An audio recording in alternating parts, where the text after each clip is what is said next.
Tangled in Tuscany. Chapter 11. A Showcase in a Shadow. The town square in Castelnuovo dell'Abate was barely recognizable. It had been transformed for the annual Val d'Orcia Wine and Artisan Showcase, a regionally beloved event that drew sommeliers, boutique growers, food artisans, and curious locals from across Tuscany and beyond. Rows of cream and burgundy tents fanned out from the fountain plaza, each one decked in hanging grapes, wine barrels, and olive leaf garlands. Sophia had seen elegant markets in New York, full of curated produce and painfully minimalist signage. This was nothing like that. This was alive, vibrant, chaotic in the best way, and it smelled like rosemary, sun-warmed cork, and grilled pecorino. She adjusted the strap of her camera as she stepped from the vineyard van, trying to steady the flutter in her stomach. Today mattered. It was the vineyard's first time showcasing new blends. Alesha's vision and Sophia's photos were everywhere, printed on displays, tasting menus, even a small feature banner tucked beside the product shelf. She should have felt proud. Instead, she felt like her chest was full of carbonated water. "You all right?" Luca's voice was quiet at her side. She turned. He wore a button-down shirt open at the throat. Clean, confident. But the tension around his eyes betrayed him. She nodded. "Just remembering that I'm better behind the camera than in front of a crowd." He gave her a half-smile. "We're both pretending today."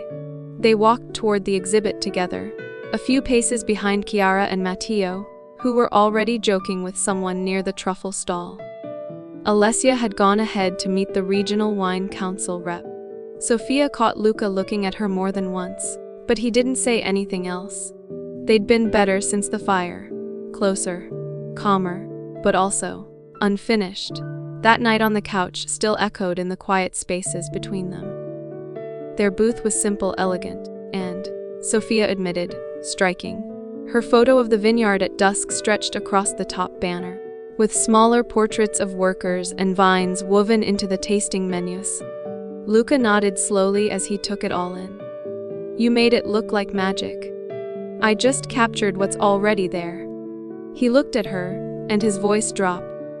"No one else saw it like you did." Before she could answer, they were approached by a tall man in a navy blazer with an expensive tan. "Luca D'Alessandro," the man boomed. "Still refusing to sell?" "Still refusing," Luca said calmly. The man turned to Sophia. "And you must be the woman behind the lens. Bellissima. The way you capture texture, you've got the eye of a painter." Sophia smiled, polite but neutral.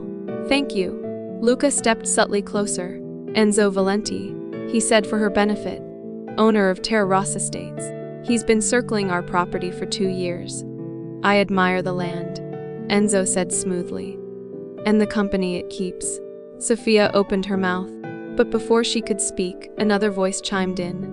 Warm, male, with an unmistakable American lilt. "No, that's a dangerous smile." A man about Sophia's age, tall with rumpled brown hair and a linen vest over a white shirt, stepped into view, holding 2 glasses of red. "Hope I'm not interrupting," he said, flashing a grin. "But I figured it was time I said hello. Sophia Romano, right?" Sophia blinked. "Yes." He extended a glass. "I'm Eli Wallace, photographer. I've been following your work since that Urban Decay series you shot in the Bronx. Didn't expect to run into you in Tuscany." Sophia accepted the glass, surprised and a little flattered. "Wow. That was years ago. I love the texture in your shadow contrast work. You've shifted into agricultural lifestyle now." She laughed. "Temporarily.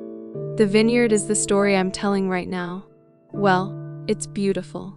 And clearly meaningful." His gaze lingered just long enough to register without being intrusive. "If you ever feel like doing a joint show back in New York, I know people who'd jump at it."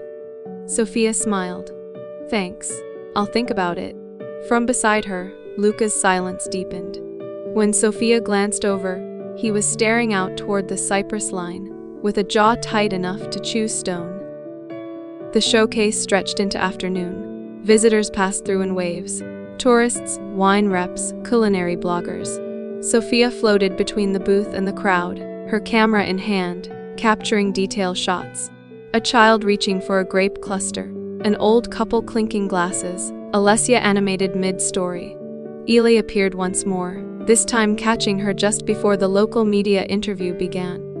"Hey," he said, pushing his sunglasses up into his hair.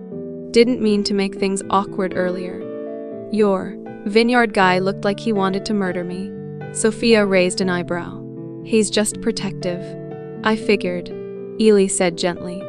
"He watches you like someone who isn't sure if he's allowed to." Sophia didn't answer, but the words stuck. After the press moment ended, and Chiara pulled Alessia off to the local honey tent, Sophia wandered behind the booth for a breath of silence. She leaned against the stone wall, pulling a hairpin loose from her bun, and letting the breeze cool her neck. Footsteps approached. She didn't need to look up. "Are you mad?" she asked. Luca stood in front of her, hands in his pockets. "No." She looked at him. "Then say something." "I don't know what to say." "Try." A pause. "Then, he was flirting with you." Sophia gave a tired laugh. "People flirt. It doesn't mean anything. I don't like the way he looked at you." "I don't belong to you, Luca." His jaw tensed. She softened her voice. "But I'm not looking at him the way I look at you. That's not something I can fake." The tension between them cracked like a wine glass under pressure. Luca stepped forward, just enough that she felt his presence heat the air. He lifted a hand, hesitated, then brushed a lock of hair from her face.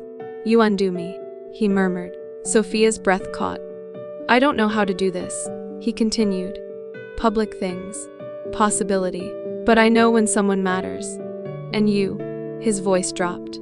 "You scare me because you matter." She reached for his hand and held it. No one saw them, not this time. And for once, Luca didn't pull away. The wind had picked up slightly by late afternoon, cooling the heat left behind by hundreds of mingling guests and glasses drained under the Tuscan sun. Sophia stayed behind the booth a little longer, letting the texture of Luca's last words settle into her skin like warmth through linen. "You undo me. You matter." She hadn't expected him to say it, hadn't expected the way it landed, not as a confession, but as a surrender. Quiet, weighty. When she finally stepped out into the main path again, her hand brushed his once, briefly, intentionally. Luca didn't move, but his fingers twitched, as if his body wanted what his mind was still afraid to take. Viola was already there. She stood by the tasting table, swirling a small glass of Luca's new blend, while chatting effortlessly with a representative from the Florence wine circle. She was magnetic, polished, and entirely at ease. But when Sophia approached, Viola's gaze met hers. Not cool, not warm, just direct. Just awareness. "Your photos elevate this whole exhibit," Viola said smoothly, passing her glass to the rep. "There's restraint in them. And honesty. I think that's what makes people lean closer." "Thank you," Sophia replied, guarded but calm. Viola stepped aside as if to offer her space. But before she did, she leaned in slightly. "You make him look like a man in motion," she said softly, "even when he stands still." Sophia didn't respond. By early evening, the crowd had thinned.